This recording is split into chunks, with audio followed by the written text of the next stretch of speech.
Cool. So I want to kick it off. So there was kind of like between the three sets of speakers, there was kind of like this interesting kind of chain where you have people creating application, right, to use within the industry.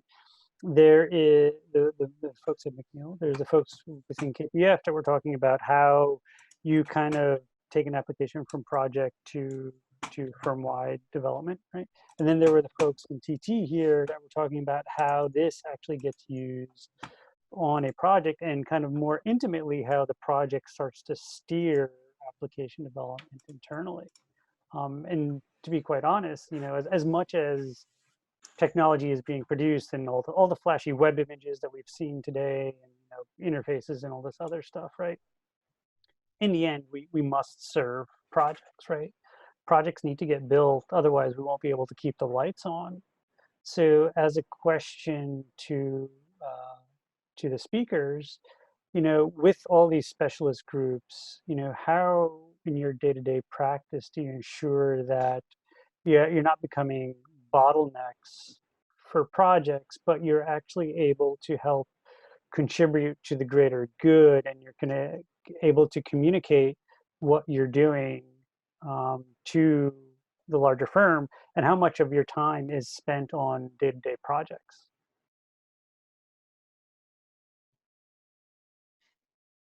Let me jump in there quickly as a head start. Sorry, I can't get my video going. I had a crash here with the system. And it's a very, very valid point, Charlie. And I think we are pretty sucked up into projects and doing quite a bit of work on the project itself, at various levels, of course, and the various team members and so forth. I think the bigger thing we are seeing is the fact that the use of compute in various functions is getting involved in many of the so-called professions, and that some of the tasks within the professions itself will be taken up by compute where they're currently taken up by humans. And hopefully in that case, generate new tasks and open up tasks for humans to do better what they're doing. And this is looking at a sort of 5-year plus projection. And what we're doing now is really trying to anticipate that stage, because it's happening in the other industries. Definitely, the high qualified doctor don't have to look at people that have a cold. The nurse might not be qualified to do certain analysis to that patient, but with the augmentation of knowledge and applications that can compute, they can do prescriptions, for example. And we're seeing this happening in designs. And the great thing about this, it's actually going to take us to a point where the designers will focus more on design and try and figure out how to do software. And I think a valid point came out when actually a couple of years ago from you, where we were looking at CVs and people are employable because of their software skill and their design knowledge. And I think the tables need to turn back to where we are designers with tools that are intuitive for the broad spectrum to use. So yeah, I couldn't agree more. I think the possibility of teaching someone who's not a specialist in coding, teaching them what the tools are, will open you up for more innovation, because they might have the idea but then not have the language. But if you just show them what's possible, or maybe they know the basics, it coming from the designer, not necessarily the coder, but it is a collaboration. You can't really have one without the other. But yeah, that's largely how it's worked at TT. It's kind of the collaboration between the engineers saying, I have a problem and I know you guys can do something. I've seen you do something like this. Can you do it bigger? Can you do it better? Can we make this smarter? I always definitely can't take those people out. Yeah, I always thought it was interesting. I mean, dealing with this for 30 years, but people know what a pencil can and can't do. And if you need a hammer, you don't use a pencil. And I think one of the interesting things about digital tools is that nobody knows the potential. And so, like you're saying, somebody comes to you and says, I've seen you do something like this, or can you do this, or, and I don't know, in your case, in our case, sometimes it's like, well, we don't know.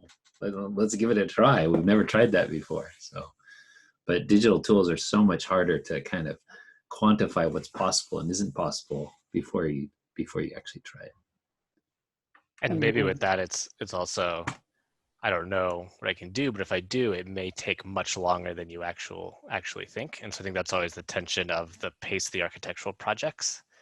And that's where we're sort of differentiating Grasshopper as the quick prototyping that allows us to keep up, but then trying to find what are the common tools and applications so that we can point to a real need and actually take that time and explain to someone like, this is going to take, you're already impatient that it's taking me a day and a half to build this out in Grasshopper.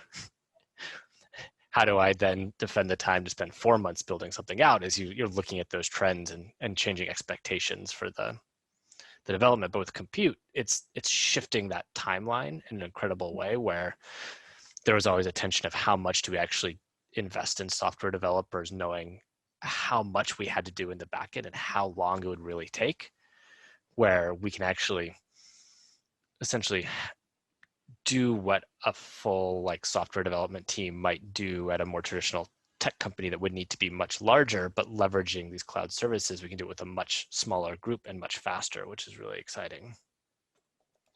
Well, that's kind of like an interesting, understanding project timelines.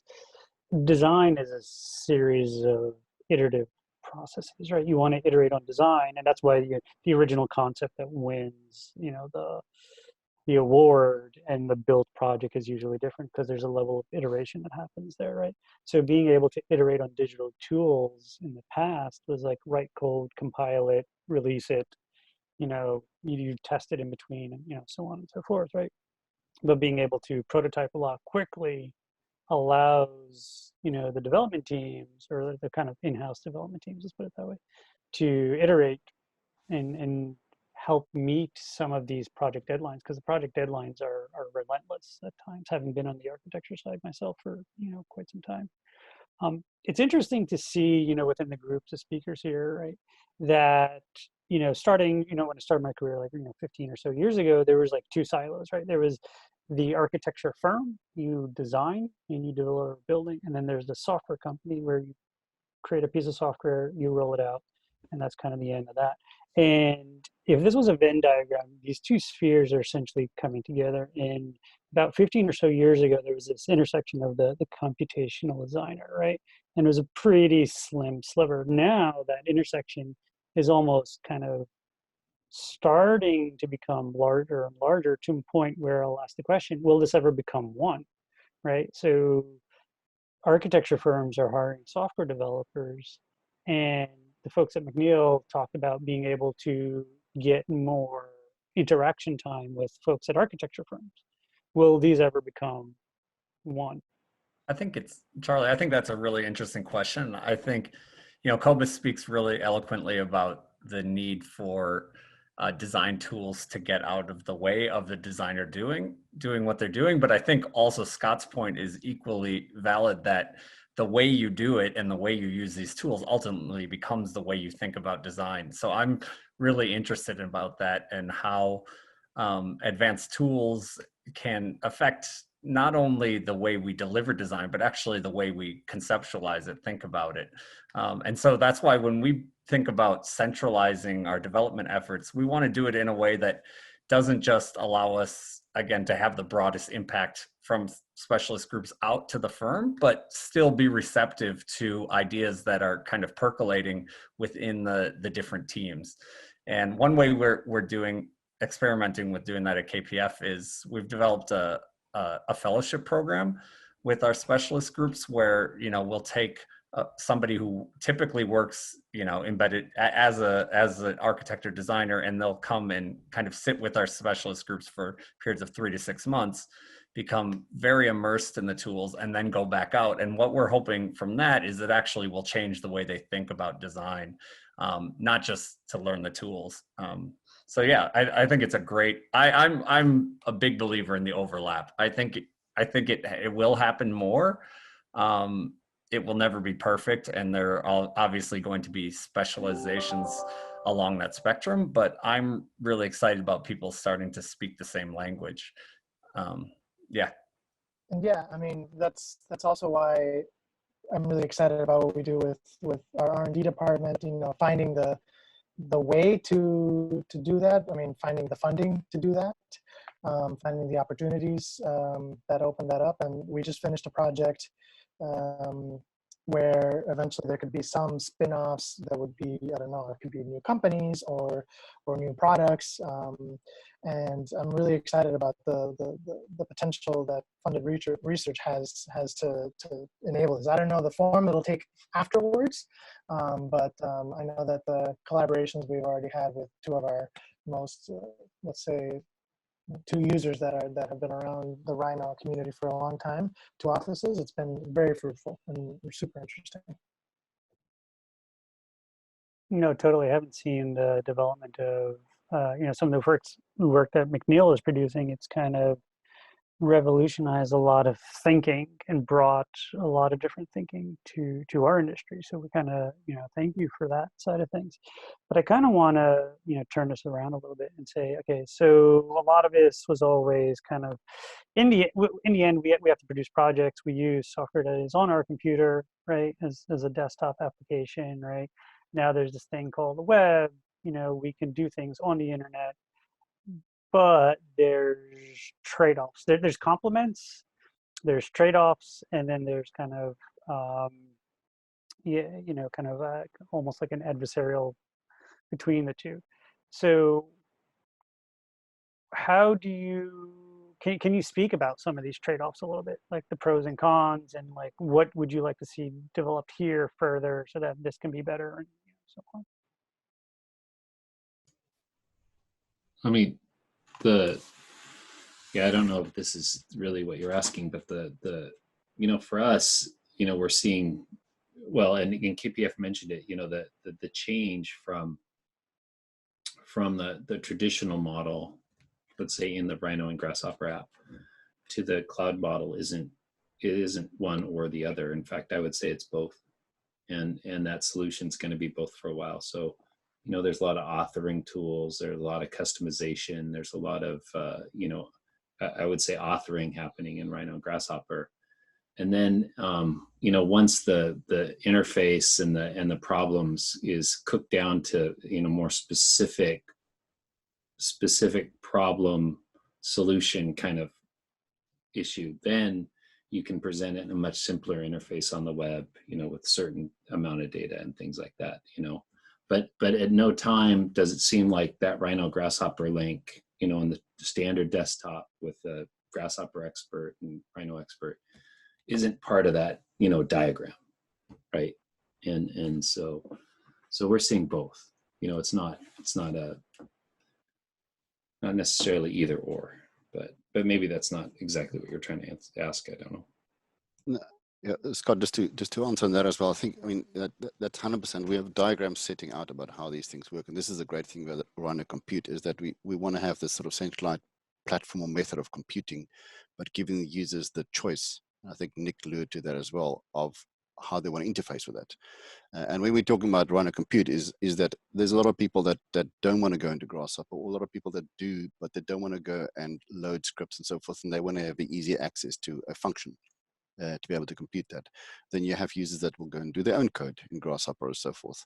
But then you have people that are not Rhino users, that are really knowledgeable but want to quickly analyze something or filter something but use a web interface. And then you have a third one in the line, which is a bespoke application that uses Rhino Compute to be able to do functions that the web cannot do for you. We're talking about augmented reality or VR or the likes and so forth. So, but the beauty about this is that your backend, I think Luc mentioned this during the presentation as well, you're trying to keep the backend as stable and as maintainable as possible to stream to the level that the user wants to interface with the technology.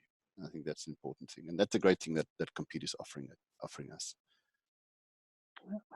On kind of on that note, right? So there's a level of complexity to these backends, right? The button that end user gets to push, right? There's so much that goes on beyond that, right? So many different systems, so many different servers and databases, and pulling things back and forth, and different calls that happen. Are you seeing the need for having full-time developers just for maintenance itself? How many? Yes, yes. And Yeah, it's always a difficult question. I think Luc can probably talk about that as well. Just to note as well, I think, and I need to note this on one of the previous questions, is that there's a balance about doing your own development and a balance about partnering with people like McNeel and others that are really doing awesome work. And I think Lewis mentioned to that in terms of some of the work they're doing with some practices, where we will see the fruits of what the McNeel will put out there. So I have my theories about it. I think, Luc, if you want to answer that one, because you're in an interesting position in terms of resourcing, and we always need people. It's interesting. The baseline though is that as an architectural practice, we will remain doing architecture and we'll be a design-focused business. But how do we continue to enable that and respond to the pressures of what other people and other companies are doing out there is the challenge. Yeah. But yeah, I can't answer that 100%. Sorry. I mean, but the maintenance question is a big one, and one that we're thinking about, because the more you develop, the more of your time is spent maintaining what you've already developed rather than developing something new. So it's a real tension. So the short answer is, I think firms are getting to understanding that you need some real software developers, ideally who have design backgrounds, which is a very rare area, but there's more programs that are developing those. And I think one of the things, and we're just in this, so I don't have like a good answer, is that unlike a McNeel who's trying to create a product that works for hundreds of thousands of people seamlessly, we're trying to do something for a community of 600 people, so that the scale of maintenance is a little bit different. It's when you're developing a product, the majority of the effort is probably in that last 10% to actually refactor, get it error proof. And we maybe don't quite have to hit that last 10%. But I'll tell you in a year, I think, when we've rolled out more and we see where I guess the other thing is seeing if there's other platforms being built, such as Hyparb, where we may be able to shift some of the hosting and they're already maintaining that. So hopefully, there may be some of these other platforms with products who have teams that are there to maintain it, that we may be able to offload some of that on. No, totally. Again, haven't been in the tech space a couple of years myself. I totally understand the maintenance and having to maintain my own kind of applications at a different lifetime. This is a question that kind of goes across the board for everyone. What are some of the more rewarding moments of the projects that you've worked on, which were kind of like that eureka moment?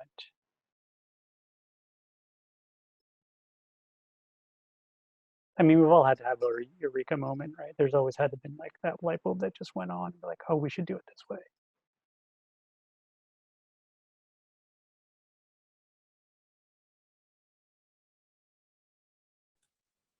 I have a lot of small LEDs.